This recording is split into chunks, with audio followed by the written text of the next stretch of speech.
मैंने इतना भयावह 2026 का भविष्य देखा है कि मुझे स्वयं में डर की अनुभूति होती है। एक ऐसा डेट फ्रेम जिसमें आपको अपनी अपनी फ्लाइट टिकट फिर कैंसिल करनी है।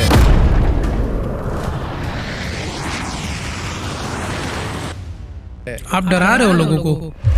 तो डराना कोई नेगेटिव चीज़ नहीं है। डरा करके अगर आप किसी की जान बचा रहे हो तो वो बहुत पॉजिटिव है। अभी 2026 के 48 से ज़्यादा प्रेडिक्शन मेरे पास है।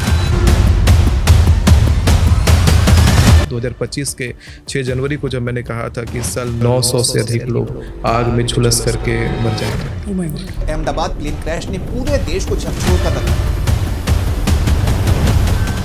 और वही हुआ। सामूहिक रूप से कभी 300 लोग, कभी 200 लोग, सब अग्निकांड में मारे गए। क्या इंडिया में बॉम्ब ब्लास्ट होने वाला है? बॉम्ब ब्लास्ट और आग जैसा भी योग दिखाई पड़ता है, जिसमें जनहानि का योग है। भारी पैसे, अगर मोटे पैसे बैंकों में पड़े हुए हैं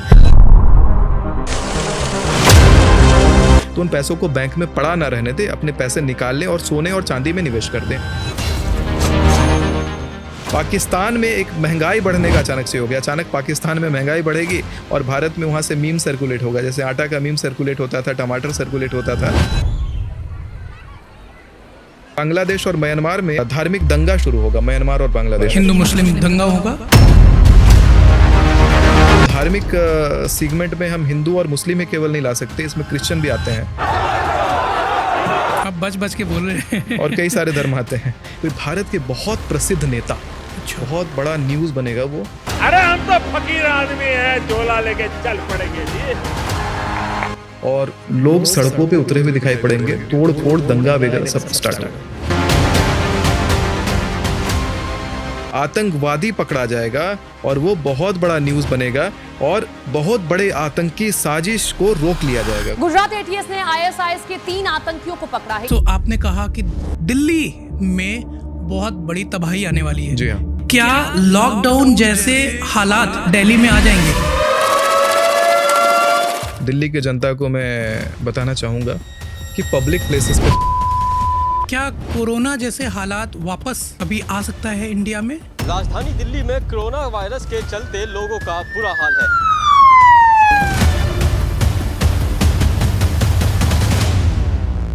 एक बड़ी महामारी प्रवेश करेगी और वो महामारी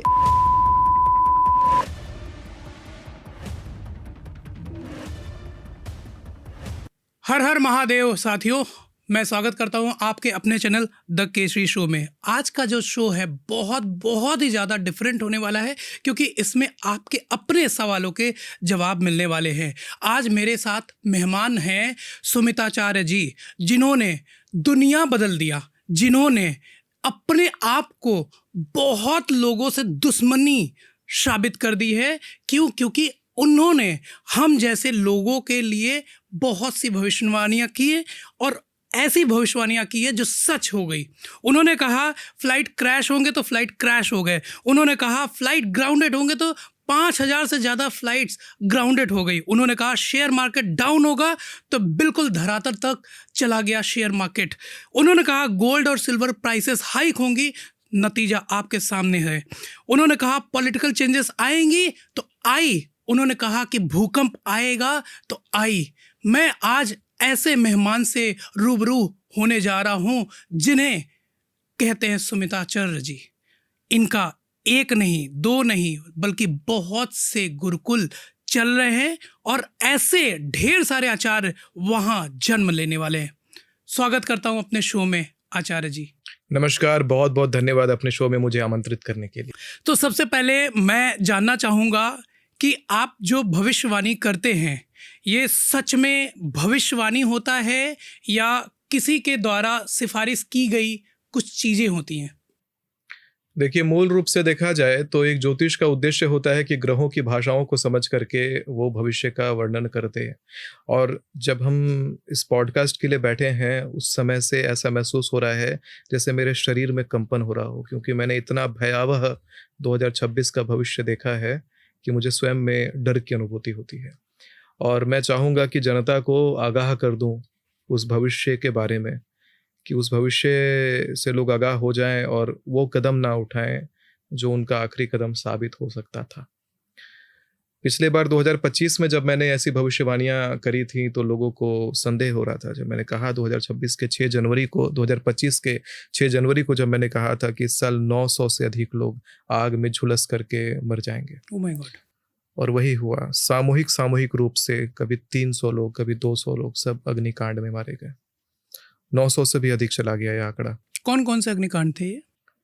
पहला तो फ्लाइट क्रैश था, उसके बाद जयपुर के अंदर ज़बरदस्त आग लगना, उसके बाद जब भारत और पाकिस्तान का मुद्दा छिड़ा था तो उस समय इतने ज़्यादा आग वाले विषय हुए, इतनी गोलीबारी हुई, बहुत सारी बड़ी बड़ी घटनाएं घटित हुई थी जिसमें अत्यधिक मात्रा में जिसकी गिनती नहीं की जा सकती है। सरकारी आंकड़े कुछ और कहते हैं, लेकिन बहुत अधिक मात्रा में लोग देहात्याग कर गए थे।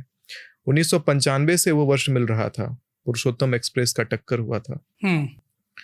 300 से अधिक लोग मारे गए थे। हरियाणा के स्कूल में भी 300 से अधिक बच्चे मारे गए थे जी। 600 के करीब का आंकड़ा आग में जल के लोगों का, और यही अग्नि संबंधित, इंजन मतलब अग्नि से संबंधित चीजों से हो गया था देहात्याग। 2025 में हुआ था मंगल से संबंधित ये वर्ष था। 2026 अब बुध का लग्न लेकर के शुरू हो गया है, और इस साल का जो स्वामी है वो बृहस्पति है, राजा बृहस्पति है जी। और बुध और बृहस्पति का युति यानी कन्या लग्न का और बृहस्पति का युति बढ़िया नहीं होता, विस्फोटक होता है। मंगल और बुध का जो पिछले मंगल का जो न्यूमरोलॉजिकल जो वर्ष निकला और इस बार कन्या लग्न का होना, दोनों की युति भी विरोधाभासी है, जो विस्फोटक है। इसी के आधार पे जब मैंने कहा था कि 2025 में जब मैंने ये बात कही थी जुलाई में 2026 शुरू होगा और 28 जनवरी से पहले अमेरिका में युद्ध शुरू हो जाएगा, और वही होता है। 3 जनवरी को अमेरिका ने वेनेजुएला के ऊपर हमला कर दिया। लोगों ने कल्पना नहीं करी थी कि अमेरिका से मिसाइल उड़ रहा होगा, और वही होता है। फिर मैंने कहा था कि मिडिल ईस्ट में युद्ध शुरू हो जाएगा, और वही होता है कि ईरान में 9 जनवरी 2026 को, 28 जनवरी से पहले ही ये भी हुआ कि 9 जनवरी को ही वहाँ की करेंसी कोलैप्स होती है। और जब मैंने कहा सुप्रीम कोर्ट धार्मिक मुद्दे पर फैसला लाएगा जिस पर बवाल होगा, लोग सड़कों पे उतरेंगे, और उतर गए, और वही उतरे। यूजीसी का फैसला 13 जनवरी को आया, 28 से पहले। और जो मैंने 28 के लिए कहा, 28 जनवरी से 27 फरवरी जब मैंने लोगों को कहा फ्लाइट टिकट कैंसिल करो, बहुत खराब योग है। 28 जनवरी की सुबह 8:30 बजे न्यूज़ आता है कि अजीत पवार जी का प्लेन क्रैश में निधन हो जाता है। बहुत ही दुखद घटना थी। तो ये सारी चीज़ें, और उसके बाद भी परस्पर अभी 27 फरवरी आया नहीं, जब हम रिकॉर्ड कर रहे हैं आज 10 फरवरी है, और हर दिन हम अभी विमान दुर्घटना का कोई ना कोई न्यूज़ सुन रहे हैं।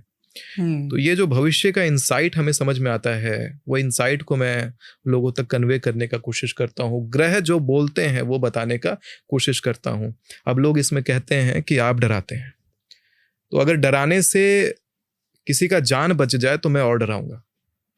क्योंकि जब कोलंबिया में हादसा हुआ विमान वाला, मेरे कुछ फॉलोअर्स कोलंबिया वाला वो फ्लाइट लेने वाले थे, लेकिन उन्होंने अपने पैसे की परवाह ना करके अपने पूरे परिवार के साथ उस फ्लाइट को कैंसिल कर दिया। और मेरे कमेंट में वो प्रूफ पड़ा है, आप उनसे बात कर सकते हैं। उन्होंने बकायदा लिखा है कि बहुत बहुत धन्यवाद गुरुजी, मैं कोलंबिया का वो फ्लाइट ले रहा था, मैंने आपकी वीडियो देखने के बाद फ्लाइट कैंसिल करा और आज हम सब परिवार जीवित हैं। तो अगर डराने से अगर परिवारें बचती हैं तो मैं और डराऊंगा। और इस भविष्यवाणियों का ये जो चार्ट मैं आपके सामने आज प्रेजेंट करने वाला हूँ इस पॉडकास्ट में, उसको मैं जनता से कहूँगा बहुत गंभीरता से देखिएगा, और अपने अपने परिवार के, फैमिली के व्हाट्सएप ग्रुप में और हर जगह इस पॉडकास्ट को भेजिए, और कमेंट में भी अधिक से अधिक इंगेजमेंट बढ़ा के रखिए, ताकि सब तक ये बात पहुँचे। आप कमेंट करेंगे तो आपके दोस्तों तक ये बात पहुँचेगा। तो आप कमेंट में हर हर महादेव लिखते जाइए, भरते जाइए पूरा कमेंट को, ताकि ये पॉडकास्ट सबके पास पहुँच सके। और इसको वायरल करना ज़रूरी है, इसमें लोगों की जान बचेगी। अगर ये जितना वायरल होता है, जितने लोगों तक पहुंचता है, उतने लोगों की जान बचेगी। क्योंकि इस बार बहुत सारी दिल दहला देने वाली घटनाएं होने वाली हैं। डेट के साथ, मंथ के साथ मैं आपको बताऊंगा किस मंथ के किस डेट को आपको उससे प्रिकॉशन बरतनी है। हालांकि पास- मैं कोई भविष्य को एज अ सिनेमा नहीं देखता हूँ कि मेरे सामने मूवी चल रही है भविष्य की। जी गणना के आधार पर ये भविष्यवाणियां की जाती हैं जो रिफाइन भी होती हैं समय के साथ में। तो अगर मैंने कोई भविष्यवाणी में कहा हुआ है कि इतने डेट से इतने डेट तक केओस का योग है, 95% भविष्यवाणियों पर मैं दावा करता हूँ, लेकिन 5% मैं गणना की गलतियां भी मान सकता हूँ। उसके लिए मैं पहले ही जनता को कह दूं कि बहुत केओस में अगर कोई लगे कि हाँ यहाँ ज़्यादा केओस हो रहा है तो वहाँ पर आप हो सकता है मानना या ना मानना आपका विषय है, लेकिन जो मेरी गणनाएं जितनी सटीक आज तक बैठी हैं, अगर वो सटीक हो जाती हैं तो उस बात का डर है और इसलिए सतर्क रहना जरूरी है। तो मैं हर बार दावा नहीं ठोकूंगा, मैं हर बार दावा नहीं ठोकूंगा कि हर भविष्यवाणी सच है, बिल्कुल सही क्योंकि 95% पे ठोकूंगा। क्योंकि जब मैंने जनवरी में भविष्यवाणी करी थी प्लेन क्रैश वाली, तो मैंने ये भी मेंशन किया था उसमें कि प्लेन नॉर्थ ईस्ट की तरफ जा रहा होगा। जनवरी से लेके जुलाई तक जितने पॉडकास्ट किए सब में बोला कि भारत के नॉर्थ ईस्ट में प्लेन क्रैश होगा। लेकिन जब दिसंबर का महीना आया, यानी प्लेन क्रैश का डेट जब नज़दीक आया था, तो मैंने उस कैलकुलेशन के ऊपर दोबारा काम किया था और काम करके मैंने ये निकाला था कि नॉर्थ ईस्टर्न अलाइनमेंट होगा प्लेन का। नॉर्थ ईस्ट डायरेक्शन में, भारत के नॉर्थ ईस्ट में नहीं होगा, नॉर्थ ईस्टर्न अलाइनमेंट होगा। अजीत पवार जी का प्लेन ईस्ट की तरफ उड़ रहा था और नॉर्थ अलाइंड होते ही प्लेन गिरता है। तो जो मैंने एलिमेंट बोला, एलिमेंट वही रह गया, जगह बदला क्योंकि समय के साथ कैलकुलेशन में रिफाइनमेंट हुई। तो अगर आज आप ये पॉडकास्ट देख रहे हैं, इसी चैनल पर आगे कोई पॉडकास्ट आता है या कहीं और मेरे चैनल पर कोई पॉडकास्ट आता है, तो सुमिताचार्य जी महाराज बस आप हर जगह फॉलो करके रखिएगा। कुछ ना कुछ आपको अपडेट मिलता रहेगा। जितनी भविष्यवाणियाँ की जा रही हैं रिफाइंड भी होती हैं, क्योंकि मैं अपने आप को कोई भविष्य दृष्टा वैसा नहीं बोल रहा कि मैं सिनेमा देख रहा हूँ। मैं कैलकुलेशंस करता हूँ और मेरे कैलकुलेशंस पर मैं बहुत भरोसा करता हूँ और उसको समय के साथ रिफाइन भी करता हूँ। तो अब इस पॉडकास्ट को जब हम शुरू करेंगे, बहुत सीरियसली लेकर के सब डेट को नोट डाउन करिए, पेन पेपर लेके बैठिए। मैं बहुत सारी चीज़ें बताने वाला हूँ। मेरा भी जो अंदर का दिल है वो बिल्कुल तेज़ धड़क रहा है, मेरी सांसें तेज़ हैं इस बातों को बताने में, क्योंकि मेरे अंदर भी वो डर है। मैं भी आपके जैसा ही एक इंसान हूँ, खुद को देवता तो नहीं कहता, इंसान हूँ। और अगर डर है तो मैं आपको बताऊंगा, और अगर उससे आपकी जान बचती है तो अवश्य मैं उसके लिए तैयार हूँ। तो आप मानते हैं कि जो आप बोलते हैं वो सच हो जाता है? जो गणनाएं करता हूँ वो गणनाओं में इतनी सटीकता होती है कि सच होती जाती हैं। लेकिन ये भी मैंने कहा कि गणनाएं रिफाइंड भी करता हूँ समय के साथ। तो किसी ने आपसे ये नहीं बोला कि आपकी जुबान काली है, जो बोलते हैं वो हो जाता है? ये कमेंट तो भतेरा भड़ा पड़ा है कि आप शुभ शुभ बोलो। तो शुभ शुभ बोलना या अशुभ अशुभ बोलना जैसा कुछ नहीं है। शुभ भी बोलता हूँ मैं, लोगों को जीवन अच्छा करने का उपाय बताता हूँ, मैं पूजा पाठ करने का तरीका भी बताता हूँ अपने वीडियोस में। लेकिन लोग वो देखना कहाँ पसंद करते हैं। बात यह है कि लोग नेगेटिव ज़्यादा दौड़ना पसंद करते हैं। मैंने ये बोला आज आप ऑफिस जाओगे, बढ़िया से ऑफिस पहुँचोगे, अच्छा दिन जाएगा, अच्छा खाओगे पियोगे, लोग भूल जाते हैं। याद वही रखते हैं कि मैंने बोला था ऑफिस जाओगे और आपको गाड़ी टक्कर मारेगी, वो आपको याद रहेगा। तो मैं वही बात बताऊंगा कि रोज तो ऑफिस जा ही रहे हो, लेकिन मैं वो बताऊंगा कि इस दिन जाओगे तो गाड़ी टक्कर लगेगी। तो वैसी बात बताऊंगा ताकि आप बच जाएं उस गाड़ी के टक्कर लगने से। तो जब मैं कहता हूं फ्लाइट क्रैश करेगी, उस ड्यूरेशन में प्लेन्स मत लेना तो मत लेना। मैंने बोला कि गोल्ड में निवेश कर दो तो निवेश करना। मैंने बोला अब बेच दो तो बेच देना। बोला बैंक से पैसे निकालो तो बैंक से पैसे निकालना। मैंने बोला बैंक में पैसे डालो तो बैंक में पैसे डालना। अगर ज्योतिषीय मत के साथ मॉडर्न युग को लेकर के चलोगे तो जीवन में सच में कोई दिक्कत नहीं आएगी। लेकिन अगर अपने दिमाग से चलने लगते हो, इन चीज़ों को नकार के चलने लगते हो, दिमाग से चलो पर नकार के जब चलने लगते हो, तो समझ लेना कि वहां विनाश काले विपरीत बुद्धि तुम्हारे मन में आ गई है, अब विनाश तय है। अभी हम सभी मुद्दों पर चर्चा करेंगे। सबसे पहले मैं जानना चाह रहा हूं कि जिस दिन विमान हादसा हुआ और दूसरे दिन ही दूसरा विमान हादसा भी हो गया, तो क्या आपके पास कोई धमकी भरा कॉल नहीं आया? मेरे पास कॉल्स बहुत आए, कई सारे कॉल्स आए कि लगता है तुमने करवा दिया, लगता है अपनी बात को सच करने के लिए करवा रहे हो, ऐसा करवा रहे हो, वैसा करवा रहे हो।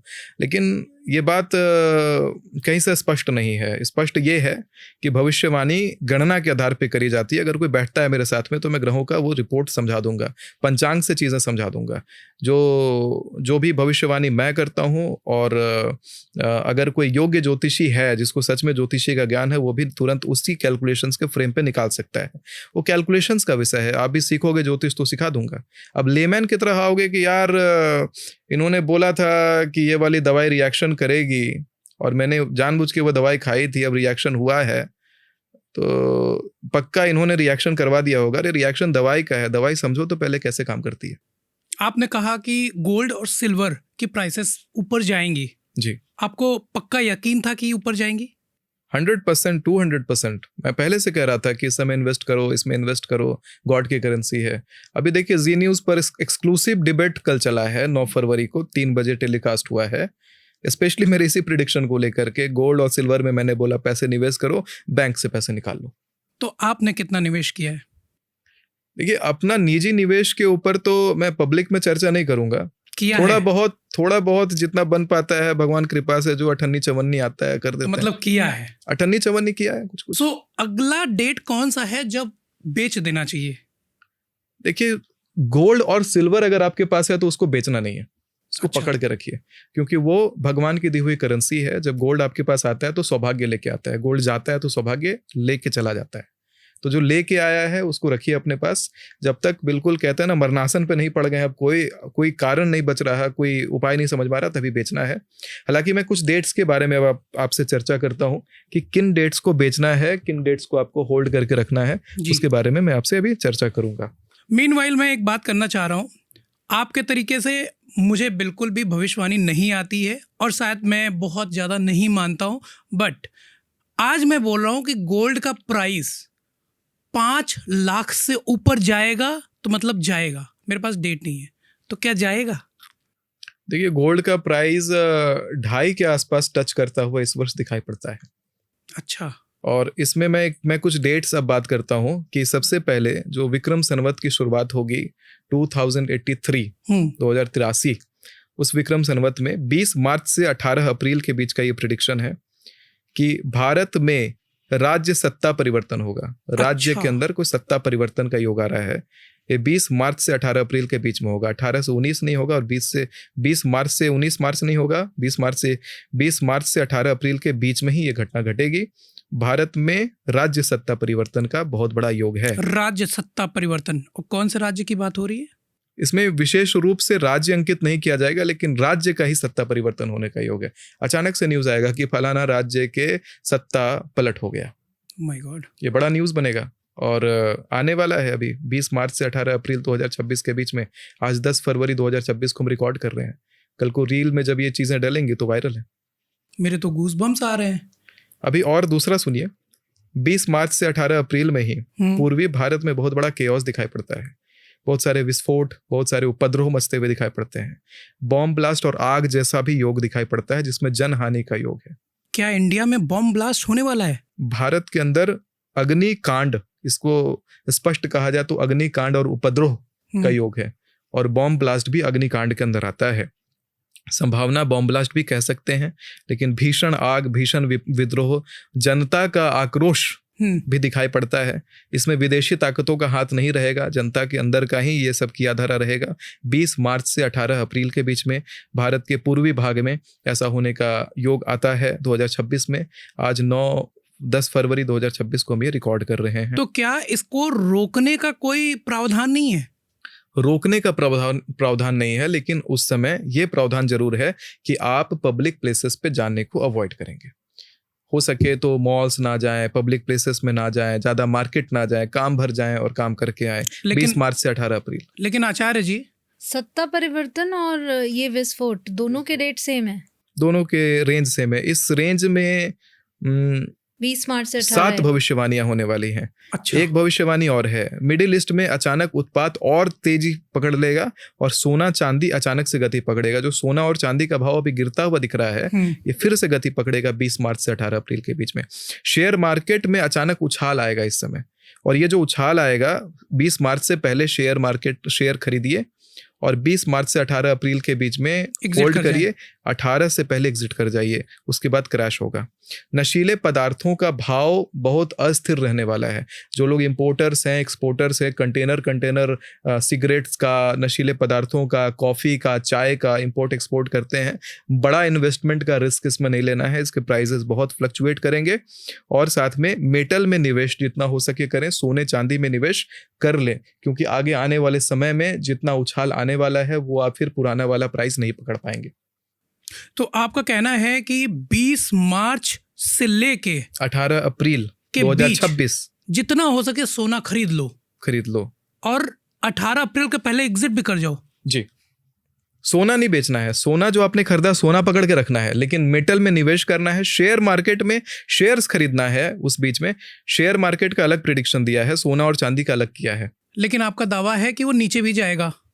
शेयर मार्केट नीचे जाएगा, सोना चांदी नीचे नहीं जाएगा। सोना चांदी स्थिर रहेगा, फिर स्थिर रहेगा, स्थिर गति से बढ़ेगा। शेयर में जो भी इन्वेस्टमेंट किया है 18 अप्रैल के पहले एग्जिट कर हो जाना समझदारी रहेगा। यस 2026 के कितने प्रेडिक्शंस आपने किए हैं?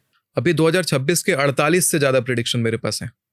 7 प्रिडिक्शन अभी इसी रेंज में मैंने कर दिया, 20 मार्च से 18 अप्रैल के बीच में। तो बाकी सब कुछ कब पब्लिक होगा? बस बाकी सब प्रिडिक्शन अभी इसी पॉडकास्ट में 1 बाय 1 हम आगे चलेंगे। हालांकि 18 अप्रैल के बाद अगर देखा जाए 16 मई के बीच में, तो आप देखेंगे अचानक जेल से संबंधित कोई न्यूज आने वाला है। जेल में तांडव, अच्छा, कोई बड़ा लेवल का जेल ब्रेक या जेल संबंधित कोई प्रोटेस्ट, जेल संबंधित तांडव होता हुआ दिखाई पड़ता है। 18 अप्रैल से 16 मई न्यूज बनेगा, ये अच्छा न्यूज बनेगा उस समय 2026 का। इंपोर्ट एक्सपोर्ट में नया नियम आ जाएगा उस समय, और भारत की इकोनॉमी देखेंगे अचानक से मजबूत होती हुई दिखाई पड़ेगी ड्यू टू जियोपॉलिटिकल सिनारियो। अब इसी बीच में एक और प्रिडिक्शन मैं डालता हूं कि 2026 के मार्च, अप्रैल और मई, ये 3 महीने बैंकों से अपने पैसे निकाल ले। भारी पैसे, अगर मोटे पैसे बैंकों में पड़े हुए हैं तो उन पैसों को बैंक में पड़ा ना रहने दे, अपने पैसे निकाल लें और सोने और चांदी में निवेश कर दें। हो सके तो उन सोने चांदी को खरीद करके भले लॉकर में डाल दें, डकैती का डर लगता है तो घर पे ना रखें, उसको लॉकर में रखें, बैंक के लॉकर में रखें। लेकिन बैंकों के अंदर जो पैसा पड़ा हुआ है, जो रुपीज करेंसी जो आपके पास है, वो कम से कम रखें। किसी प्रकार का मार्केट क्रैश का, बैंकों से संबंधित क्राइसिस का योग है, काफी ज्यादा समस्या उस समय फेस करने वाले हैं। अगर वर्ल्ड वार या जियोपॉलिटिकल सिनेरियो जैसी चीजें ट्रिगर होती हैं तो वहां पर सरकार का पहला स्टेप रहता है कि आपके बैंक्स में मौजूद पैसे को, क्योंकि ज़्यादातर बैंक्स जो हैं सब विदेशी बैंक्स हैं, वो कहीं से भी आपके राष्ट्र हित के लिए काम नहीं करेंगे। विदेशी बैंक आपके पैसे को अगर रोक देते हैं, स्टॉप कर देते हैं और वो वार को उससे फंड करने लग जाते हैं तो आप बहुत बड़ा संकट में पड़ जाएंगे। यही एक बड़ा कारण होता है, कोई देश में जब वार होता है हम उस देश की करेंसी पर डिपेंडेंट रहते हैं, और जब वार होता है तो उस समय सोने चांदी का रिजर्व ना होने वाले लोग भूखमरी का शिकार हो जाते हैं, क्योंकि उस देश की करेंसी महज कागज का टुकड़ा हो जाती है। मुझे ऐसा लग रहा है कि आप नोटबंदी दोबारा करवा देंगे।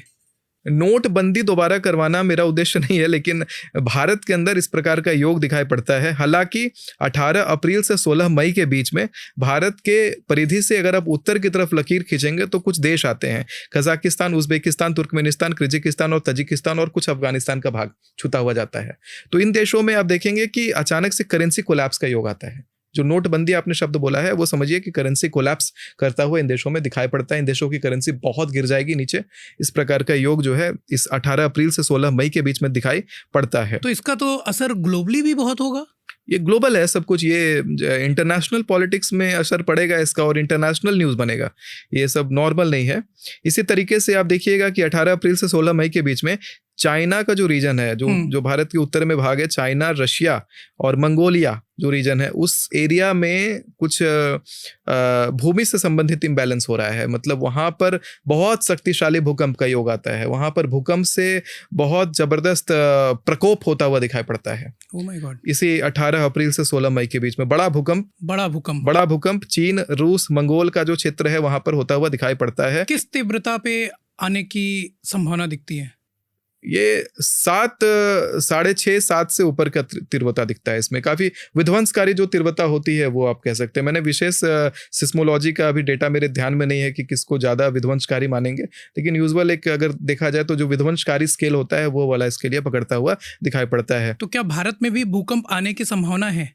अभी भारत में कोई बड़ा भूकंप 2026 में आता हुआ दिखाई नहीं पड़ता है, लेकिन इसके साथ आप देखेंगे कि पाकिस्तान में एक महंगाई बढ़ने का अचानक से हो गया। अचानक पाकिस्तान में महंगाई बढ़ेगी और भारत में वहाँ से मीम सर्कुलेट होगा। जैसे आटा का मीम सर्कुलेट होता था, टमाटर सर्कुलेट होता था, तो वैसे मीम्स भारत में दिखाई पड़ेंगे हम लोगों को। मीम्स एक और आजकल चल रहा है पाकिस्तान का कि पाकिस्तान के एक कोई नेता है वो रिक्वेस्ट कर रही है अपनी जनता से कि आप गटर के डब्बे को, ढक्कन को चुराए ना। इतनी इस लेवल पे वहाँ पे महंगाई आ चुकी है ऑलरेडी, तो आप कह रहे हो कि पाकिस्तान में और जबरदस्त महंगाई आएगी? देखिए, पाकिस्तान में बहुत ज़बरदस्त महंगाई आने वाली है 18 अप्रैल से 16 मई के बीच में 2026 में। आज हम लोग ये जो प्रिडिक्शन कर रहे हैं, ये कर रहे हैं 10 फरवरी 2026, अच्छा, और ये अप्रैल की बात कर रहे हैं हम लोग।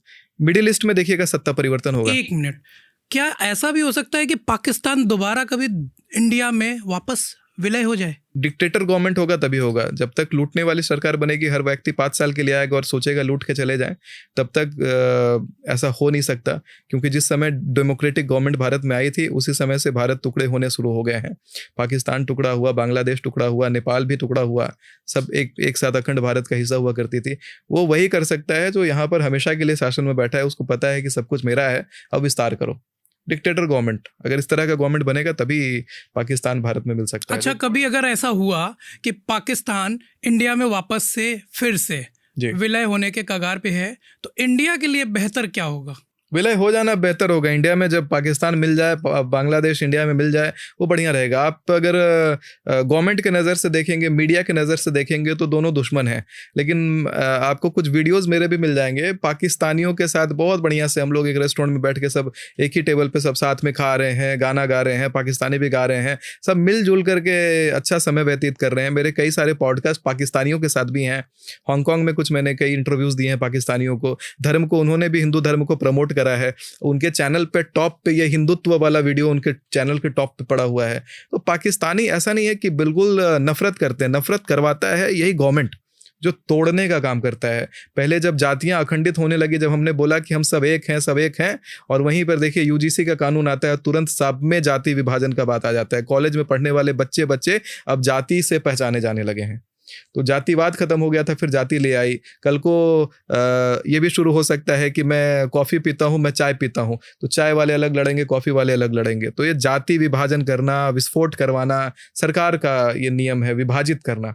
जो जोड़ेगा वही राज करेगा, और जो राज करेगा, जो जोड़ने की मानसिकता लेकर के आएगा, उसको डेमोक्रेटिक गवर्नमेंट में उसके लिए जगह नहीं है। नया तरीके का गवर्नमेंट फ्रेम करना होगा। अगर इसमें तो मैं अपने तरफ से, मेरा तो अपना पर्सनल मानना है, मैं वोट नहीं करता हूँ। अच्छा, मैं वोटिंग में कोई मेरा योगदान नहीं रहता। इसके पीछे का सबसे बड़ा कारण यही है कि इस तरह का डेमोक्रेटिक स्ट्रक्चर में ऐसा लगता है कि अपने भारत माता का मैं हनन कर रहा हूँ अगर मैं डेमोक्रेसी को प्रमोट करता हूँ। महज 100 साल पहले आया हुआ गवर्नमेंट, और हमारी ज़मीनें बिक जा रही हैं। मतलब पाकिस्तान निकल जा रहा है, बांग्लादेश निकल जा रहा है। पूर्वजों की ज़मीन बचाने के लिए इतना लड़ाई करते हैं, इतने रानी पद्मावती और सब ने इतना जौहर किया था, ज़मीन बचाना था। जब भी आतंकी आए तो इतना लोगों का रक्तपात हुआ, और महज 100 साल में ज़मीन इतना बड़ा टुकड़ा पूरा देश निकाल करके दे दिया गया, अलग कर दिया गया भारत से। तो जोड़ने का शक्ति है ही नहीं, और तोड़ने का थोड़ा आंदोलन होता है और टूट जाता है। तो सब कोई अपना पर्सनल स्वार्थ पूरा कर रहा है। राजा का मतलब कि स्वार्थी नहीं, रंक राजा नहीं हो सकता। रंक केवल लूटेगा। आप उसको राजा की गद्दी पे बैठा सकते हैं जरूर, माया सब कुछ करा सकता है। राजा की गद्दी पे बैठेगा तो भी वहां पे वो लूटेगा। पता है, जब चोर को आप अगर बैठा देंगे, कोई चोर अगर मान के चलिए सोने के चेयर पे बैठ जाएगा, तो उसका ये प्रयास नहीं रहेगा कि वहां से वो राज करे या विस्तार का सोचे। उसका रहेगा, उसके दिमाग में रहेगा कि ये यहाँ पे बैठाया गया है, यहाँ थोड़ी देर के लिए बैठा हूँ, थोड़ा थोड़ा खुरेद लूँ धीरे धीरे करके, से वो पॉकेट में भर के चला जाएगा। सही बात है। सो 2026 में मई और जून में क्या चेंज होने वाला है? देखिए, मई जून में आने से पहले एक मैं बड़ी भविष्यवाणी मैं अप्रैल मई में ही करता हूँ कि 18 अप्रैल से 16 मई के बीच में मिडिल ईस्ट में सत्ता परिवर्तन होता हुआ दिखाई पड़ता है। अचानक से जो अभी तथाकथित वहाँ की सत्ता है मिडिल ईस्ट में, कोई पूरे देश की सत्ता बदल जाएगी। और साथ में अब जो मई जून का आपका प्रश्न है, उसमें बहुत बड़ी घटना घटने वाली है कि 27 मई से 15 जून 2026 के बीच में आतंकवादी पकड़ा जाएगा, और वो बहुत बड़ा न्यूज़ बनेगा, और बहुत बड़े आतंकी साजिश को रोक लिया जाएगा। कोई बहुत बड़ा आतंकी साजिश होने वाला होगा जो 27 मई से 15 जून 2026 के बीच में उसको निरस्त कर दिया जाएगा। ये एक अच्छी खबर है। बहुत बहुत धन्यवाद, आपने बहुत अच्छी खबर वाली भविष्यवाणी की। अब आप 27 मई से 15 जून में एक बुरी खबर सुनिए कि केरला और तमिलनाडु का जो क्षेत्र है, वहाँ का वाटर एलिमेंट डैमेज हो गया है। वहाँ भारी बाढ़ में बहुत ज़्यादा जनक्षति का योग है, काफ़ी सारे लोग उसमें मारे जा सकते हैं, और वहाँ पर काफ़ी ज़्यादा प्रॉपर्टीज़ को नुकसान होने वाला है। 27 मई से 15 जून 2026 के बीच में ऐसी घटना घटने का योग है। इसको रोकने का कोई तरीका, कोई इसको रोकने का कोई तरीका नहीं है। कम करने का नहीं, कम करने का भी बचने का ही तरीका नहीं केवल है। तरीका है। ये जो चीज़ें हैं ये भविष्यवाणी के अंदर है, जो इवेंट्स ये होंगे। देखिए भगवान भी कई बार वरदान देते हैं राक्षसों को और फिर उसके बाद देवताओं को उसका तरीका भी बताते हैं। कुछ तो तरीका होगा। देखिए मूल रूप से ना उतनी शक्ति अभी लोगों में नहीं रह गई कि प्रकृति के ऐसे तत्वों को रोक दें। इसको रोकने के लिए उपाय होता है वर्षा स्तंभन अगर कोई कर सकता है। हालांकि ऐसे उपायों को हम ऑन कैमरा नहीं सिखा सकते, उपाय होते हैं, लेकिन उसको करने के लिए जो आचरण चाहिए वो कहते हैं कि हर चीज़ की एक क्वालिफिकेशन होती है, उसके प्री रिक्वेस्ट होते हैं कि व्यक्ति जैसे कोई नौकरी पे किसी को रखना है तो उस नौकरी की क्वालिफिकेशन होती है कि बीटेक होना चाहिए, बीटेक में इतना परसेंटेज होना चाहिए। उसी प्रकार से इतने दिन का ब्रह्मचर्य होना चाहिए, आचरण में ये चीज़ें होनी चाहिए, ये गलतियाँ नहीं की हुई होनी चाहिए जीवन में। तो वो सारी चीज़ों का शायद ही कोई ऐसा धर्माचारी होगा जो उस आचरणों को निभा पाए। तो मतलब आप ये मानते हैं कि ऑफ कैमरा आप बैठेंगे, इस पे कुछ न कुछ चीजें निकाला जा सकता है उपाय के तरीके से? नहीं, ये चीज़ें पब्लिक में नहीं लाई जा सकती। हर कोई इसको जानने का अधिकृत नहीं होता है। अगर ये चीज़ें लोग जान लेंगे तो जानने के बाद इसका गलत ही प्रयोग करेंगे। तो इसका मतलब अगर एक बार भविष्यवाणी की गई तो उसका होना लगभग तय है। हाँ, क्योंकि ये जो चीज़ जिससे वर्षा का स्तंभन किया जा सकता है, उससे किसी के किडनी पर अटैक किया जा सकता है। आप समझिए कि इससे मारण भी हो जाएगा। तो मारण होगा तो लोग ज़्यादातर इसको मारण में प्रयोग करेंगे। जो दुश्मन होगा उसको लोग मारने लगेंगे बिना मतलब तंत्र कर करके। तो वो तंत्र को इसलिए गौण कर दिया जाए तो अच्छा रहेगा। इसी में देखेंगे आप कि बांग्लादेश और म्यांमार में 27 मई से 15 जून के बीच में धार्मिक दंगा शुरू होगा। म्यांमार और बांग्लादेश, हिंदू मुस्लिम दंगा होगा। ये धार्मिक दंगा होगा। ओके। अब धार्मिक सेगमेंट में हम हिंदू और मुस्लिम ही केवल नहीं ला सकते, इसमें क्रिश्चियन भी आते हैं। आप बच के बोल रहे हैं। और कई सारे धर्म आते हैं। बॉर्डर्स पर मिलिट्री एक्शन बहुत तेज दिखाई देगा इस समय। अचानक देखेंगे कि बॉर्डर पर मिलिट्री बहुत ज्यादा बढ़ गई है और वहां पर गतिविधि बढ़ जाएगी, मिलिट्री एक्शंस काफी तेज होगा, वहां पे गोलीबारी आदि चलने का योग बनता है। 27 मई से 15 जून 27 मई से 15 जून 2026 के बीच में। सो जून से थोड़ा सा आगे बढ़ते हैं। 16 जून से 14 जुलाई अच्छा, जो अगला है 16 जून से 14 जुलाई, एक ऐसा डेट फ्रेम जिसमें आपको अपनी फ्लाइट टिकट फिर कैंसिल करनी है। अपने फैमिली ग्रुप्स में भी भेज के कहिए कि फ्लाइट टिकट कैंसिल करवा दें, प्लेन क्रैश का योग है। वापस से प्लेन क्रैश का योग है। प्लेन क्रैश का योग, और वो बार एक प्लेन नहीं, बार ये 16 जून से 14 जुलाई हर दूसरे दिन आपको कोई ना कोई विमान दुर्घटना का न्यूज आएगा। इसलिए आपको प्लेन्स नहीं लेनी है। Make sure. किस दिशा में? यहाँ पर दिशा वर्णन नहीं है। यहाँ पर अभी जो वर्णन है वो दिशा इस बार कोई भी हो सकता है। वायु एलिमेंट डैमेज है तो बार हर दूसरे दिन आएगा प्लेन क्रैश का। बहुत इंपॉर्टेंट है। एक बार फिर से मैं चाहूंगा लोगों को बता दे और वो कमेंट करे कि यस मैं फ्लाइट टिकट कैंसिल करूंगा। 16 जून से 14 जुलाई अपने प्लेन टिकट आप कैंसिल कर दें। फ्लाइट क्रैश का योग है। हर दूसरे दिन आपको विमान रिलेटेड कोई दुर्घटना का या एयर एक्सीडेंट का न्यूज़ आने वाला है। कहीं वो फ्लाइट आपकी ना हो, इसलिए आपको प्लेन नहीं लेना है। अगर आपने टिकट करवा रखा है तो टिकट्स कैंसिल कर दें, क्योंकि मेरी इसी प्रकार की भविष्यवाणी 28 जनवरी से 27 फरवरी वाली सही हुई। 28 जनवरी को ही प्लेन क्रैश हुआ और हर अगले दिन कोई ना कोई विमान दुर्घटना का न्यूज़ आ रहा है। और ये जो ड्यूरेशन मैंने बोला 16 जून से 14 जुलाई, इस ड्यूरेशन में भी ऐसा ही कुछ दिखाई पड़ता है। इस वीडियो को अपने फैमिली ग्रुप में, व्हाट्सएप ग्रुप में भेज करके सभी टिकट्स आप कैंसिल करवाना शुरू कर दें। सर आपको डर नहीं लगता है कि फिर से दोबारा एविएशन इंडस्ट्री से आपके पास कॉल्स आएंगे और लोग बोलेंगे आप उनके शेयर्स डाउन करवा रहे हो? देखिए, किसी का शेयर या किसी का प्रॉफिट किसी के जान से ज़्यादा कीमती नहीं होगा। अगर उसके कारण लोगों की जान जाती है तो वहाँ पर लोगों को सतर्क हो जाना चाहिए। अगर ज्योतिष में मानते हैं, अब हर कोई नहीं मानता, इसमें नहीं मानता वो जाइए विनाश काले विपरीत बुद्धि, क्योंकि होना तो है, कोई तो उड़ा रहा होगा प्लेन, कोई तो बैठा होगा, तो होना तो है। लेकिन आप अगर मान रहे हैं, आप अगर इसको देख रहे हैं, इस एपिसोड में यहाँ तक पहुंचे हैं और बाई चांस भगवान ने ये वीडियो आप तक पहुंचा दिया है, तो आप समझिए कि यह वीडियो आपके लिए है, आपको नहीं जाना है। इसमें बहुत डर सा दिख रहा है, इसको आप क्या कहोगे कि लोग, जनता इसको कैसे लें? अगर मैंने ये चीज़ की गणना देखी है कि ऐसा कुछ होता हुआ दिखाई पड़ता है, मैं लोगों को अगर बताऊंगा तो डर लगेगा ही। इसमें डर तो है। रहे हो लोगों को? मेरा डराना उद्देश्य नहीं है लोगों को। पहले भी मैंने बोला था कि 28 जनवरी 27 फरवरी फ्लाइट कैंसिल करो। लोग कह रहे थे आप डरा रहे हो। अब घटना घटी और जो बचे वो आज थैंक यू बोल रहे हैं कि आपके डराने से। जब कहते हैं माता पिता भी डराते हैं कई बार बच्चों को कि देखो आगे मत जाना, वहाँ खतरा है। तो डराना कोई नेगेटिव चीज़ नहीं है। डरा करके अगर आप किसी की जान बचा रहे हो तो वो बहुत पॉजिटिव है। और फिर मैं तो और डराऊंगा।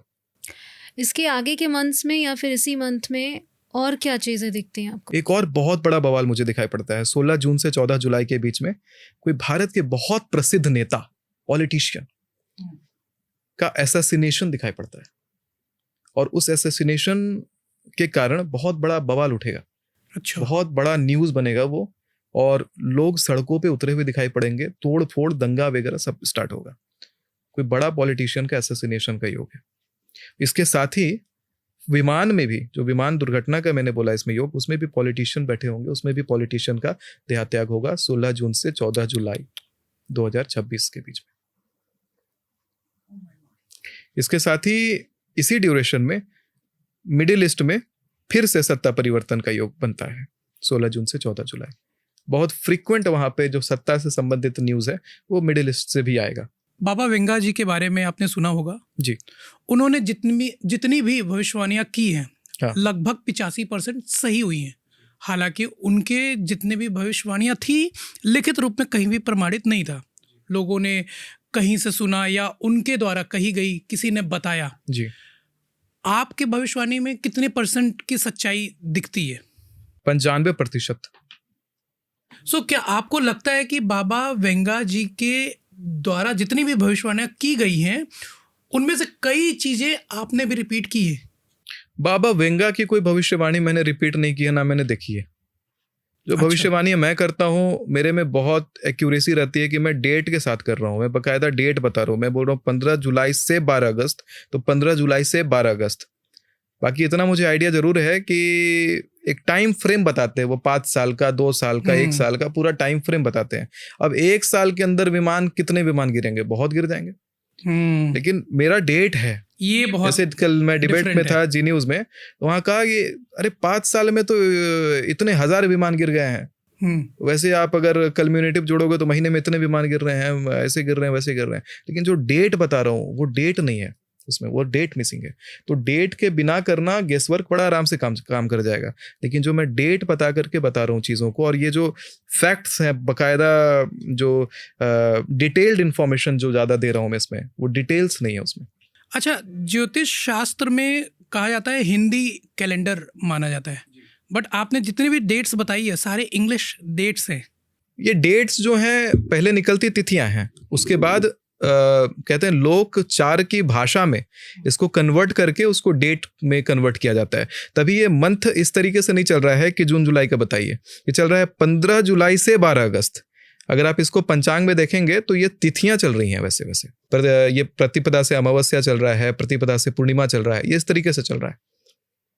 अभी मैं देख सकता हूँ कि आपने अपने इंस्टाग्राम पे लिखा हुआ है astrologist, the dictator, astrologer and author. जी। आपने अपने आप को बोला द डिक्टेटर एस्ट्रोलॉजर। जी। क्यों? द डिक्टेटर एस्ट्रोलॉजर कहने के पीछे कुछ लोगों की प्रेरणा है। मुझे मीडिया ने ये नाम क्वाइन करके दिया। लोगों ने कहा कि जब आप कहते हैं लोगों को कि फ्लाइट टिकट कैंसिल कर दो, टिकट्स इतने कैंसिल होते हैं कि एयरलाइन इंडस्ट्री का शेयर गिर जाता है। जब आप कह रहे हैं कि गोल्ड बेचो, लोग इतना गोल्ड बेचते हैं कि सोना का भाव गिरने लग जाता है। जब आप कहते हैं गोल्ड खरीदो तो सोना का भाव बढ़ जाता है। जिस इंडस्ट्री में आप कहते हैं कि इन्वेस्ट मत करो, वहाँ की इन्वेस्टमेंट, वहाँ का शेयर गिरने लग जाता है। वहाँ लोग आपकी बात को ऐसे मानते हैं जैसे प्रेसिडेंट्स की और प्राइम मिनिस्टर्स की बातों को नहीं मानते हैं। इसको सोच करके उन्होंने कहा था कि एस्ट्रोलॉजिकली ही सही, लेकिन you are dictating the world. Dictator मतलब शासक, स्पिरिचुअलिटी से। एक थोड़ा हटके क्वेश्चन है, क्या आपके पास ऐसे भी ऑफर आए एविएशन इंडस्ट्री से कि आप हमारे बारे में ऐसा ना बोले, बदले में आप जो चाहिए आपको वो हम देने को तैयार हैं? इस प्रकार का ऑफर अभी तक आया नहीं है। कारण ये है कि मुझे कांटेक्ट कर पाना बहुत मुश्किल है। लोग मुझसे कांटेक्ट करने के लिए अभी 3 महीना से 2 महीना का वेटिंग पीरियड उनको वेट करना पड़ता है, क्योंकि हमारे जो पब्लिक पोर्टल पे जितने नंबर्स दिए हुए हैं उस पर इतने तेज़ी से कॉल आते हैं लोगों के कि वो आंसर्स नहीं हो पाते, और इस कारण से कोई इंडस्ट्री अभी तक उस तरीके से डायरेक्ट अप्रोच नहीं कर पाई है। मीडिया वाले भी अप्रोच करने में लक ही रहता है कि उनका अप्रोच लग जाता है मेरे तक। अच्छा जी, आपके इंस्टाग्राम पे बहुत तेजी से फॉलोअर्स बढ़ रहे हैं, जी मिलियन के ऊपर चले गए हैं फॉलोअर्स, जी और आपने वहाँ पे एक लिंक भी डाला रखा है जो कि कंसल्टेशन लिंक है। जी। आपने कहा कि मुझे कांटेक्ट कर पाना मुश्किल है लेकिन कंसल्टेशन करना बहुत ही आसान है आपसे। ऐसा क्यों?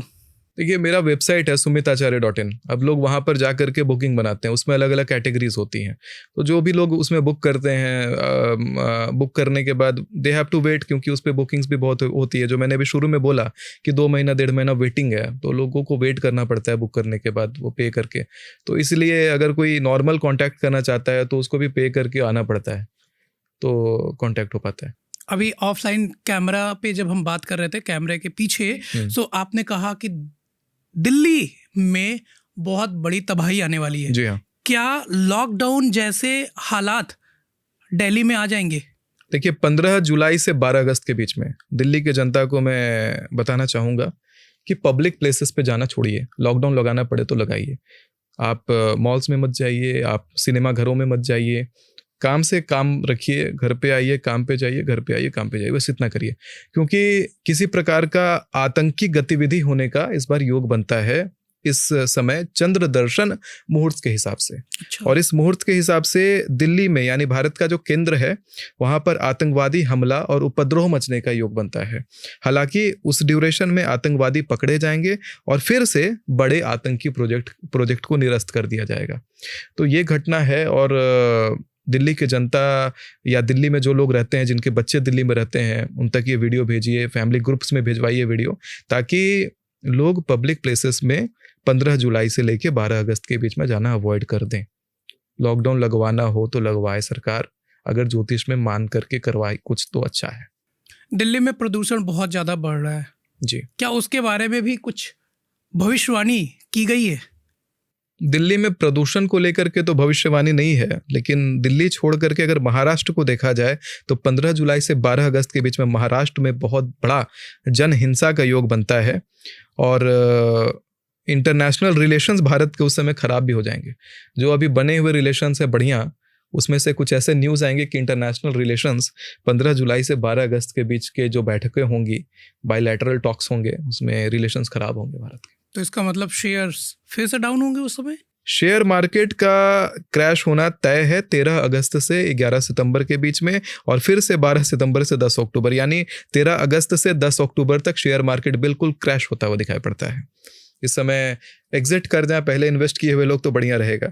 ये वो समय रहने वाला है जिस समय वर्ल्ड वार का ट्रिगर बटन दबेगा। वर्ल्ड वार का ट्रिगर कहने का ये अर्थ हुआ कि अंतर्राष्ट्रीय स्तर का युद्ध होने वाला है। यूरोप से शुरू होगा, यूरोप के मल्टीपल कंट्रीज आपस में लड़ना शुरू करेंगे। वहाँ पे गन्स, मिसाइल्स, बॉम्ब्स, ये सारी चीज़ें वॉरफेयर में मुझे दिखाई पड़ती हैं। बहुत सारा आग दिखाई पड़ता है, बहुत सारा हत्या दिखाई पड़ती है, बहुत सारा रक्तपात लोगों का होता हुआ दिखाई पड़ता है। यही 13 अगस्त से 11 सितंबर 2026 में, आज डेट है 10 फरवरी 2026 जब हम इसको रिकॉर्ड कर रहे हैं, और यूरोप में ये सारी गतिविधियां होती हुई दिखाई पड़ती हैं। यूरोप में गृह युद्ध जैसा उपद्रव दिखाई पड़ता है, गृह युद्ध शुरू होगा ऐसा दिखाई पड़ता है, और उसी दौरान शेयर मार्केट बहुत नीचे जाएगा, बैंकों को बहुत भारी नुकसान होगा। और भारत में जम्मू, उत्तराखंड और हिमाचल का ट्रिप अगर बनाते हैं तो थोड़ा अवॉइड करेंगे। बादल फट करके बहुत बड़ा सैलाब वहाँ पर उमड़ने का योग है, लैंडस्लाइड आदि का योग है, वहाँ का जो एलिमेंट है वो डैमेज दिखाई पड़ता है 13 अगस्त से 11 सितंबर के बीच में 2026। क्या कोरोना जैसे हालात वापस दोबारा कभी आ सकता है इंडिया में?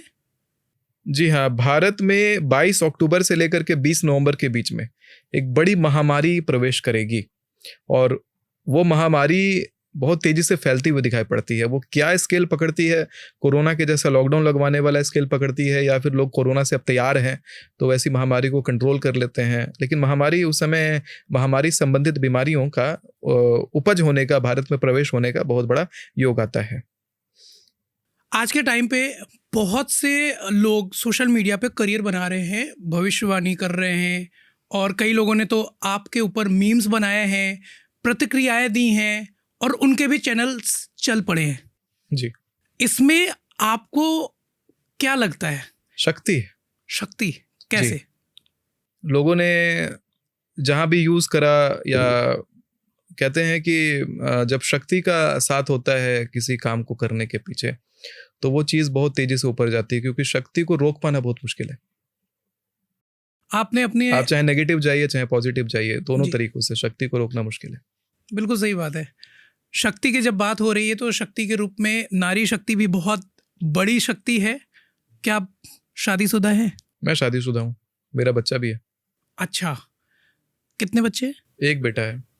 आप अपने फैमिली में भविष्यवाणी में देखते हो कि आप दोबारा फिर से बाप बनने वाले हो? और मैं वो नहीं कब? देखता हूँ भविष्यवाणी अभी। आप अपनी भविष्यवाणी खुद से नहीं देखते? नहीं देखता हूँ। मेरे गुरुजी अगर आदेश करते हैं किसी काम को करने के लिए तो उस काम को करता हूँ। भविष्यवाणी नहीं देखता हूँ, क्योंकि एक बड़ा अच्छा मैंने कहीं कविता भी पढ़ी थी इसके लिए कि हे कली तो कुछ भी नहीं, तो बीते कल की ग्लानी है या आने वाली चिंता है। आने वाली बातों को जान लेंगे तो चिंता बढ़ जाएगा, और इसलिए भविष्य हर किसी को हमेशा नहीं दिखाना चाहिए। तब दिखाना चाहिए जब रोग घुसा हो, मतलब डॉक्टर के पास तब जाना है जब आप रोगी हैं। तो ऐसा नहीं है कि मुझे पैसे की भूख है, मैं सबको कहूँ आओ मेरे से भविष्य दिखाओ। मैं मना करता हूँ। मेरे पास कोई एक कंसल्टेशन लेता है, वो कहता है ठीक है 2-3 महीने में फिर आऊँगा, मैं मना करता हूँ नहीं, मेरे पास भी 1 साल के पहले मत आओ। आज इस साल दिखा लिया, अब अगले साल दिखाना, या 5 साल बाद दिखाना, मुझे कोई दिक्कत नहीं है। मैं बार बार ये नहीं है कि तुम तुरंत आओ और भविष्य दिखाओ, पैसे देते जाओ। पैसे की भूख नहीं है, यहाँ पे है कि जो प्राचीन नियम है भविष्यवाणी करने का, या जो प्राचीन तरीका है, मैं उसको लेकर के चलता हूँ। और उसमें यही पद्धति कहती है कि बिना लोभ किए असली में जो सॉल्यूशन होना चाहिए वो दिखाओ। हालांकि इसके लिए मैं दक्षिणा चार्ज करता हूँ, बिना दक्षिणा के आप भविष्यवाणी नहीं कर सकते हैं। पंचांग पर भी दक्षिणा लगती है, और आप कुंडली गणना नहीं गणेश हैं, और वहाँ जो वाचे वो वहाँ पे व्यास हैं, व्यास यानी शंकर। तो उस प्रकार से वहाँ दक्षिणा और द्रव्य का और दान का बहुत ज़्यादा महत्व हो जाता है। अब ये डिपेंड करता है कि जब बहुत ज़्यादा लोग होने लग जाते हैं, कहते हैं डिमांड बढ़ती है, तो फिर वहाँ पर प्राइजेस हाइक करती हैं, तो वो भी एक कारण हो जाता है कि प्राइजेस अब बढ़ गए हैं। तो भविष्य आप पंचांग और कुंडली 2 तरीके से देख के बताते हैं? पंचांग, कुंडली, फेस रीडिंग, और आपका जो आपने अगर प्रश्न किया है तो प्रश्नों में बहुत सारी चीज़ें छुपी होती हैं, और जब सब कुछ कंप्लीट हो गया, कुछ भी नहीं है, तो फिर साधना। 2026 के सितंबर और अक्टूबर को लेकर आपकी क्या भविष्यवाणी है? देखिए 2026 में सितंबर अक्टूबर में शेयर मार्केट के अंदर एक फेक न्यूज़ आएगा, एक फेक न्यूज़ सर्कुलेट होगा, जिसके कारण शेयर मार्केट कोलैप्स करेगा, बहुत तेज़ी से क्रैश होगा, और जनता में बहुत भारी मात्रा में स्थानांतरित होता हुआ दिखाई पड़ता है। जैसे कैसे कश्मीर वाला मुद्दा हुआ था, बहुत भारी मात्रा में लोग राज्य छोड़ करके हटने लगे, तो भारी मात्रा में लोगों का स्थानांतरण दिखाई पड़ता है। हर बार ये शेयर मार्केट ही ऊपर और नीचे क्यों हो रहा है? जब भी कोई गतिविधि होती है, कोई घटना घटता है, तो उसमें शेयर्स अपने आप अप एंड डाउन होते हैं। नेगेटिव घटना घटेगा तो शेयर क्रैश करेगा, पॉजिटिव घटेगा तो शेयर बढ़ेगा। लोग जब बेचेंगे तो प्राइस घटेगा, लोग जब खरीदेंगे तो प्राइस बढ़ेगा। इसमें तो बड़ा लॉस होगा हम जैसे जनता लोगों का। तो शेयर मार्केट में पैसा मत लगाइए, भाग्य की रोटी नहीं खानी चाहिए, मेहनत की रोटी खाइए। ये बढ़िया बात बोला आपने। मुसलमान राष्ट्रों में युद्ध भड़केगा। अच्छा, 12 सितंबर से 10 अक्टूबर के बीच में, और वहां सेना की अफरा तफरी मची रहेगी। मुसलमान राष्ट्रों में, मिडिल ईस्ट में जबरदस्त युद्ध भड़केगा।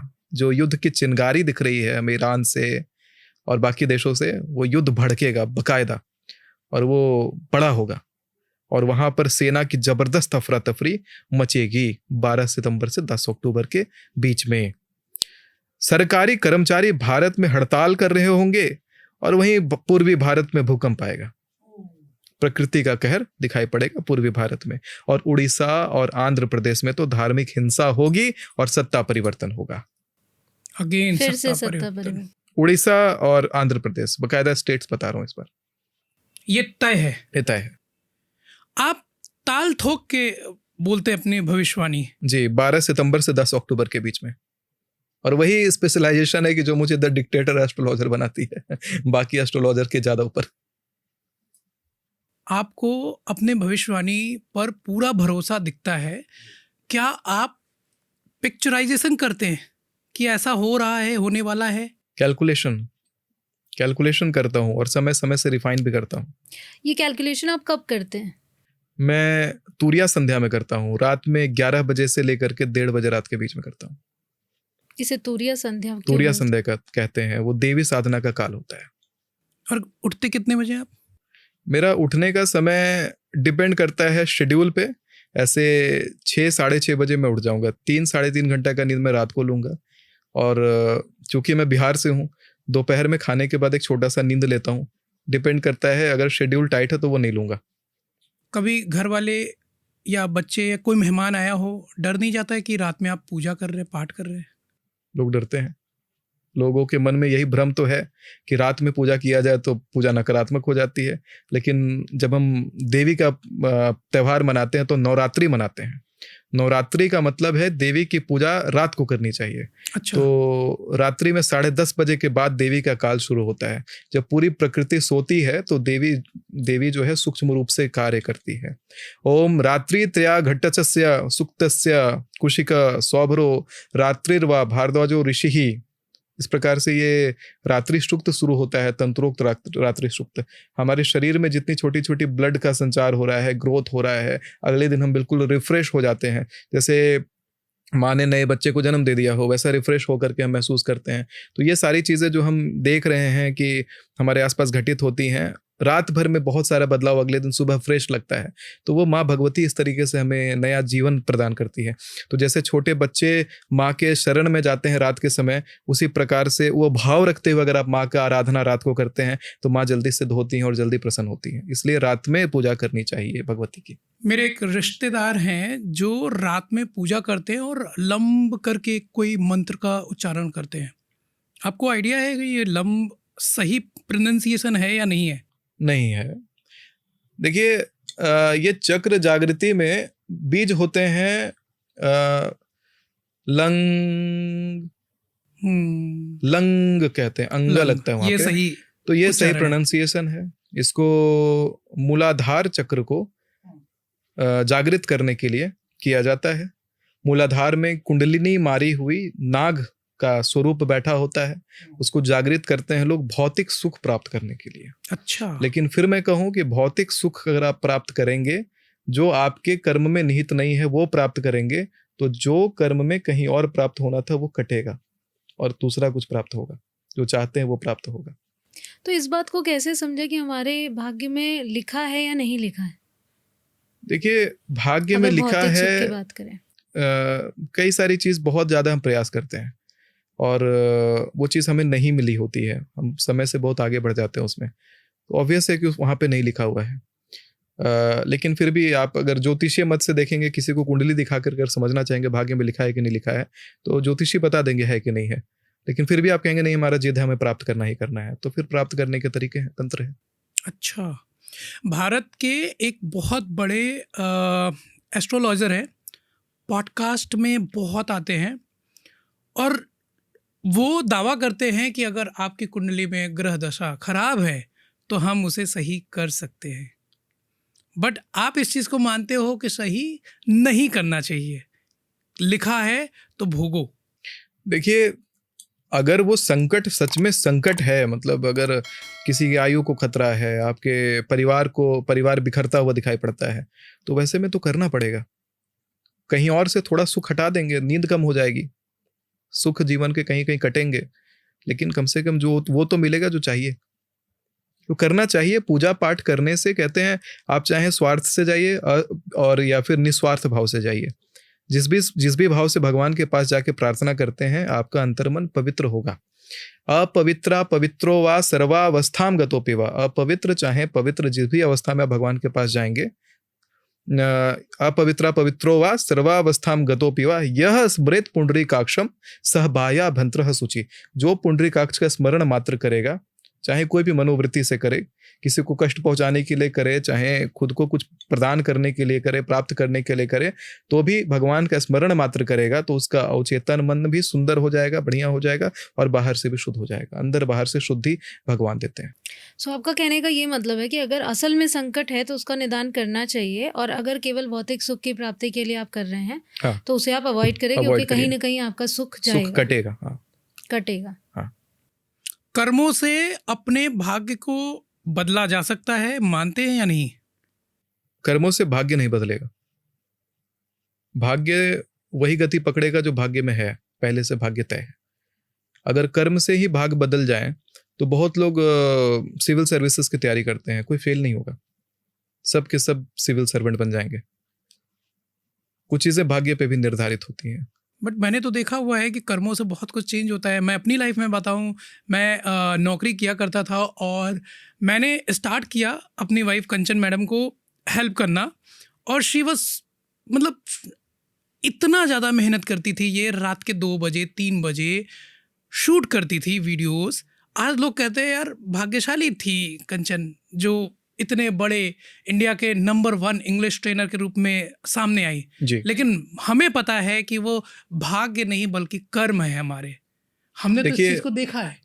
देखिए, हम वही कर्म करते हैं जो गति हमें भाग्य देना चाहती है।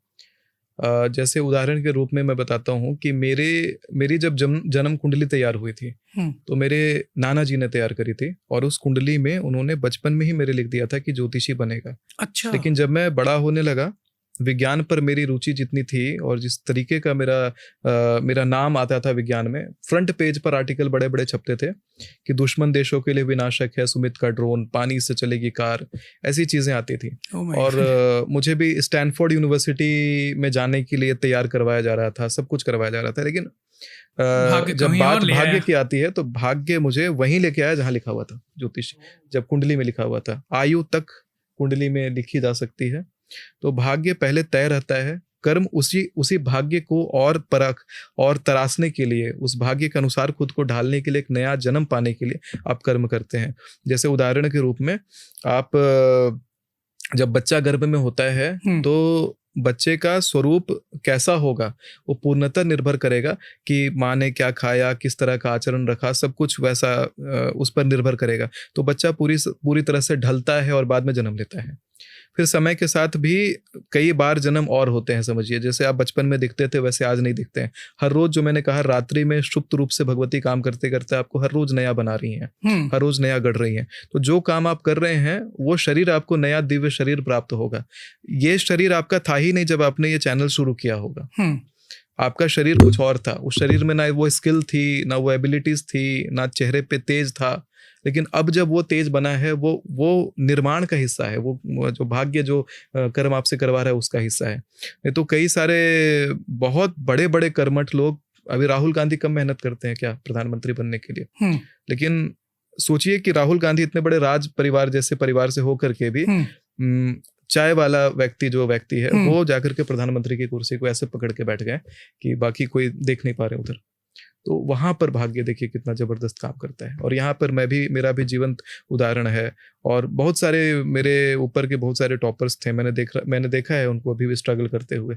तो कर्म सबने बहुत किए, मेहनत सबने बहुत किया, लेकिन सबका मेहनत सफल नहीं होता, भाग्य भी बहुत इसमें हेल्प। बट यहाँ पे बात उल्टा आती है कि अगर मैं बात करूं, किसी एक व्यक्ति का भाग्य इतना अच्छा सबको दिख रहा है कि अगला व्यक्ति प्रधानमंत्री वो हो सकता है क्योंकि लेगेसी चली आ रही है, लेकिन उसके कर्म इतने अच्छे नहीं रहे होंगे, कोई और बन जाता है पीएम।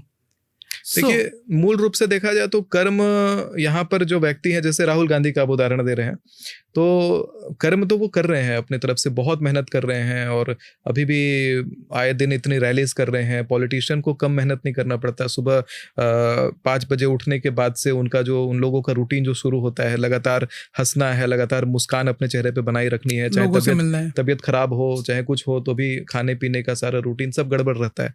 मतलब पूरा जीवन त्याग दिया होता है उन्होंने, फिर भी वो कुर्सी नहीं मिलती है। अभी सांसद बनने के लिए भी उन लोगों को स्ट्रगल करना पड़ जा रहा है, और किसी को नहीं भी करना पड़ता। अभी सोशल मीडिया से एक बिहार में ही मैथिली ठाकुर जी को आप जानते होंगे, उन्होंने पहली बार में ही इतनी बड़ी जीत हासिल कर ली। तो वही कहते हैं कि जहाँ पे लोग ग्राउंड पे घूम रहे थे, दौड़ रहे थे, और यहाँ पे अचानक से वो आती हैं और भाग्य का उनको मिल जाता है। लेकिन भाग्य भी कर्म से निर्धारण हो रहा है, लेकिन अगले जन्म में मिल रहा है। मैंने बोला दिव्य शरीर धारण, जैसे आप जिम कर रहे हैं तो वो आप कर्म कर रहे हैं, लेकिन जो बॉडी मिल रहा है आपको जिम करने के बाद, वो आपको वो दिव्य शरीर मिला, वो नया शरीर है, पुराना शरीर है ही नहीं।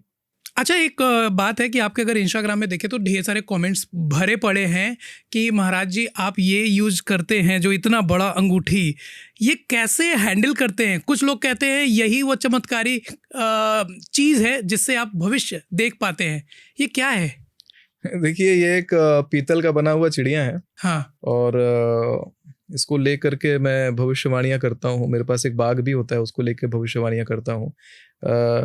ये चीज़ें अगर देखा जाए तो एक शक्ति का परिचायक होती हैं। अच्छा। इसमें शक्ति तत्व को ये जागृत करती है, आवाहित करती हैं ये वस्तुएं। लेकिन इसका बहुत सारा प्रयोग है। जैसे आपने जो कमेंट का जिक्र किया है, कमेंट में ऐसे कमेंट है कि इसको पॉकेट में डालेंगे तो कपड़ा फट जाएगा। हाँ, बिल्कुल। कमेंट में। लेकिन ये अंगूठी नहीं है, ये बस एक ऑब्जेक्ट है इस तरह का। ओके। इसको ऐसे उंगली के बीच में ऐसे रखता हूँ और फिर जब बातें करता हूँ तो इंटेंस लुक आता है। ये कोई हमेशा लेके कैरी नहीं करता। किसी ने ये भी लिखा कि आप इसे 24 घंटे पहने रहते हैं। नहीं नहीं नहीं नहीं, वही मैं कह रहा हूँ कि इसको मैं हमेशा लेके कैरी नहीं करता हूँ। बिल्कुल। बस वीडियोस में एक इंटेंस लुक लाता है। ये है वीडियो में, तो आप वीडियो को और ध्यान से देख रहे हैं कि अंगूठी इतनी बड़ी पहनी क्यों है। ये तो है, नजर जाती है। नजर जाती ये इसलिए भी तो नहीं है कि जैसे कहते हैं ना कि अगर किसी को आप एकटक देखते हैं तो नजर लग जाती है, तो नजर डाइवर्ट करने के लिए। एग्जैक्टली जो इंटेंसिटी आप वीडियोस में देख रहे हैं, वो इंटेंसिटी तभी मेंटेन्ड है जब आपका नजर इधर डाइवर्ट हो रहा है। मैंने सुना है कि सुप्रीम कोर्ट ने ये एक कुछ लॉ दिया है कि 13 सेकंड तक आप किसी को एक तक देख नहीं सकते। ये मंदिर में किसी ने मुझसे बोला था जी। उसके बारे में आपको आइडिया है? नहीं, मुझे इस लॉ के बारे में नहीं आइडिया है। चलिए देखिएगा और इसके बारे में भी भविष्यवाणियां करिएगा। अब बात करते हैं आगे के महीनों में क्या कुछ होना है भारतवर्ष में। अक्टूबर से नवंबर, 11 अक्टूबर से 1 नवंबर के बीच में फ्लाइट क्रैश का बड़ा प्रबल योग आता है। फिर से 11 अक्टूबर से 1 नवंबर के बीच में अपनी फ्लाइट टिकट कैंसिल करिएगा।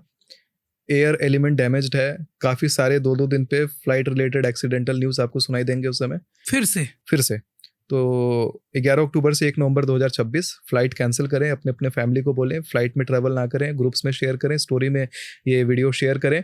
और साथ में ध्यान दें कि अगर फ्लाइट टिकट करा रखी है तो चंद पैसे बचाने के लिए भी उस फ्लाइट में ना उड़ें।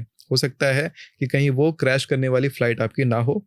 इस बात के लिए ध्यान देंगे और साथ ही सबको सतर्क करके रखेंगे। अच्छा, तो एक चीज़ मुझे बताएं कि जिन बिजनेसमैन को जाना हो कहीं एक दूसरे प्रदेश में, कैसे जाएं? उनका समय अगर नहीं बचेगा तो फिर वो तो बर्बाद हो जाएंगे। ट्रेन से जाइए अगर जाना हो तो। अगर फ्लाइट से जाते हैं तो फिर अगर जान का रिस्क उठा करके बिजनेस करना चाहते हो तो करिए। जितना हो सके जूम कॉल से काम करिए। आप भी कंफर्टेबली काम करेंगे। जो मीटिंग वाला है उसको भी नहीं दौड़ना पड़ेगा आपके सेवा सत्कार में। तो ऐसे तो बहुत नुकसान होगा। कोरोना के समय तो इतना बड़ा नुकसान हुआ था, ये पूरा देश लॉकडाउन पे चला गया था। मैं तो खाली फ्लाइट्स रोकने बोल रहा हूँ 1 महीना के लिए। उस समय तो पूरा देश लॉकडाउन में था, पूरी दुनिया लॉकडाउन में थी, लेकिन फिर भी काम चल रहा था। लोगों ने तरीका निकाल लिया है ऑनलाइन काम करने का। अगर कोरोना काल नहीं आया होता तो ये चीज़ नहीं कर पाते हम। लेकिन अभी लोगों को पता है कि अगर नहीं उड़ सकते तो कैसे कर सकते हैं। आप बिहार से दिल्ली कैसे आए? मैं ट्रेन से आया। मैं और कंचन मैम बात कर रहे थे कि सर को दिल्ली बुलाते हैं पॉडकास्ट के लिए। मैडम ने पहले ही बोल दिया था वो फ्लाइट से कभी नहीं आएंगे, क्योंकि उन्होंने खुद भविष्यवाणी की है। मैंने लाइव करा है ट्रेन में रात के 1:30 बजे। मेरे इंस्टाग्राम पे पोस्टेड है। राजधानी एक्सप्रेस का कूप मैंने बुक कर रखा था। दोनों सीट्स मैंने अपने लिए बुक कर रखे थे। मस्त रूम लॉक करके मैं लाइव कर रहा था। अच्छा। फर्स्ट एसी का।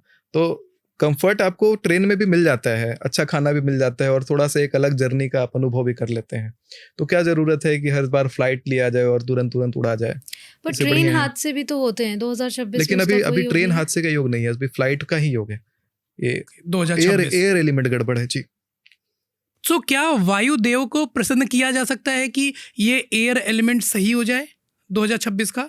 नहीं, ये फ्लाइट क्रैश का योग रहेगा ही रहेगा। अगर आप हवाई यात्रा करेंगे तो उस समय विमान रिलेटेड न्यूज़ बार बार आएंगे। 2-2 दिन पे आएंगे खबरें कि ऐसा हो गया, किसी प्लेन का पहिया खुल गया, कोई प्लेन टकरा गए, कोई एयर क्राफ्ट जो है लैंड होते ही स्किड कर गया, ऐसे ऐसे न्यूज़ खूब मिलेंगे आपको। मैं तो वैसे भगवान से यही मनाता हूँ कि भगवान कोई भी क्रैश ना हो और इस बार आपकी भविष्यवाणी झूठी साबित हो जाए। देखिए, मैं भी चाहता तो यही हूँ, लेकिन अब जो गणना जिस प्रकार से रिपोर्ट बता रही है, उस गणना को भी मान करके जनता को बताना आवश्यक है आगाह कि अगर संदेह है तो आगाह किया जाए। साथ में चीन में आप देखेंगे, चीन के आसपास का जो क्षेत्र है, भारत के फिर से उत्तर में जाइए सीधा, और चीन का जो एरिया छू रहा है वहां पर इंटरनेट बैन होता हुआ दिखाई पड़ रहा है। 11 अक्टूबर से 1 नवंबर के बीच में इंटरनेट बैन रहेगा। वहां पर ह्यूमैनिटेरियन जो नियम है उनको खंडित किया जाएगा, ह्यूमन राइट्स का उल्लंघन होगा, वहां पे बहुत ज्यादा हिंसा होगा, वहां पर बहुत केओस वहां पे दिखता है 11 अक्टूबर से 1 नवंबर के बीच में। और बंगाल में सेना उतरी हुई दिखाई पड़ती है, बंगाल के बॉर्डर पे वहां पे सेना दिखाई पड़ती है, और 2 पॉलिटिकल पार्टी अचानक 11 अक्टूबर से 1 नवंबर के बीच में भारत के अंदर 2 पॉलिटिकल पार्टी में विखंडन होगा, यानी जो गठबंधन होगा वो अलग हो जाएगा। खैर, ये तो कोई बहुत नई बात नहीं है, हमेशा होता ही रहता है। हाँ, लेकिन ये एग्जैक्ट ड्यूरेशन में होगा 11 अक्टूबर से लेकर के 1 नवंबर के बीच में। अच्छा, ये बड़ी बात है। 11 अक्टूबर से 1 नवंबर के बीच में पॉलिटिकल पार्टीज अलग होंगी, और शेयर मार्केट में शुरू में गिरावट होगा और बाद में महीने के अंत में 1 नवंबर से पहले वापस फिर स्पीड पकड़ लेगा। उसी समय दिल्ली में उपद्रव मच रहा हो फिर से दिल्ली में। अब इस बार कैसा उपद्रव होने वाला है? दिल्ली में इस बार केवल लोग सड़कों पे होंगे और वही पथराव हो रहा होगा और प्रोटेस्ट काफी ज्यादा हो रहा होगा। प्रोटेस्ट का योग है।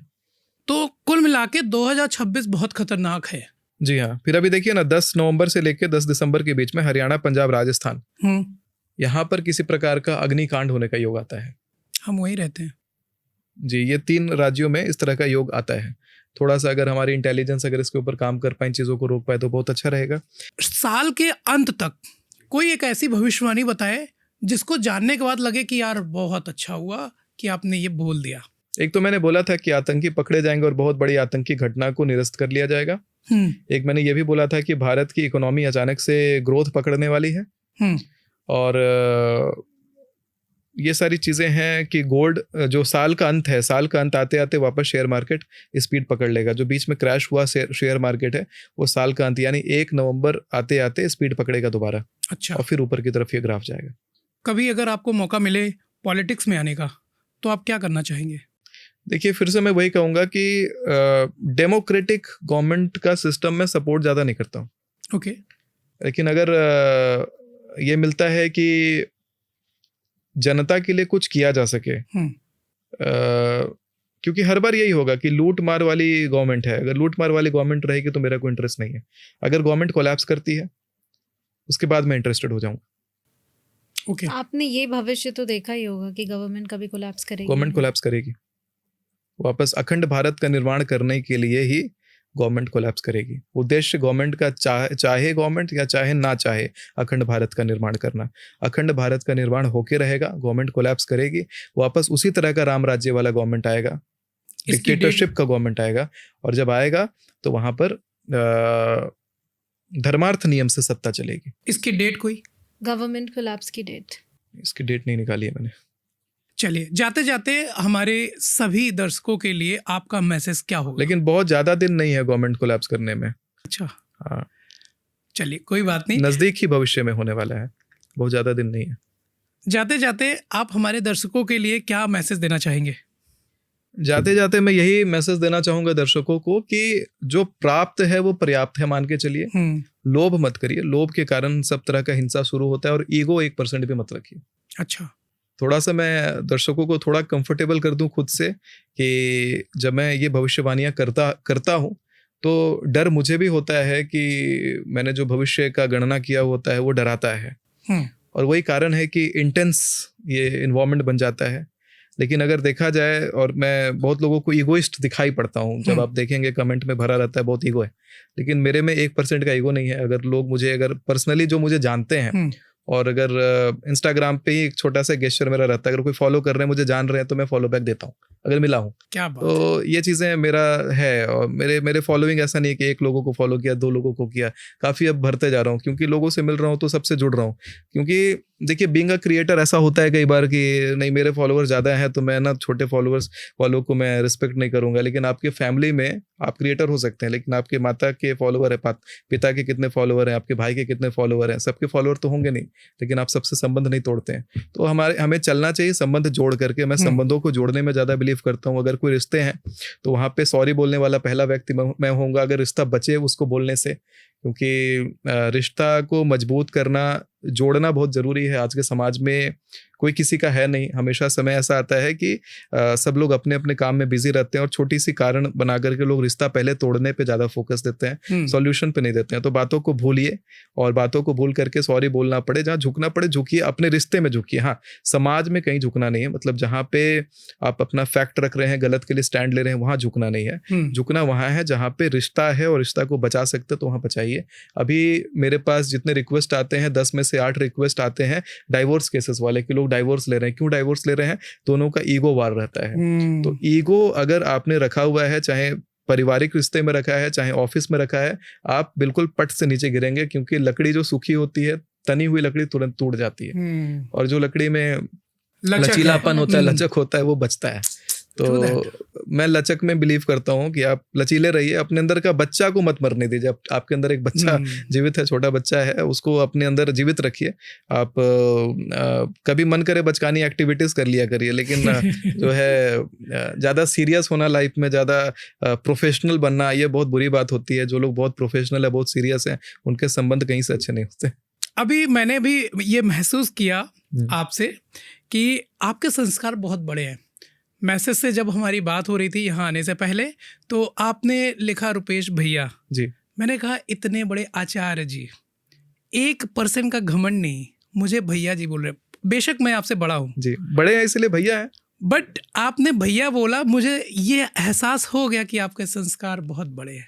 आप भले ही बहुत बड़े हैं। आजकल सिस्टम में यही है ना कि सब एक दूसरे को नाम लेके बुलाते हैं। मैंने ये तक देखा है कि ऑफिसेस में, कॉर्पोरेट्स में आजकल लोग 20, 24, 25 साल का कोई अगर मैनेजर है और वो अगर 80, 65 साल के किसी स्टाफ को एड्रेस कर रहा है तो रमेश ये काम करो, रमेश वो काम करो, तो नाम लेकर के बुला रहे हैं।